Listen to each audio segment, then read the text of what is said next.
You ask Tiger to solve. This deals with linear equations with one unknown. The final result is x equals 1. Let's solve it step by step. Simplify the expression. Expand the parentheses. Simplify the arithmetic. Swap sides.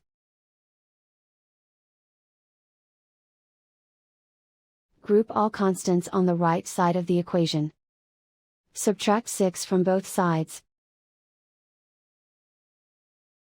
Simplify the arithmetic.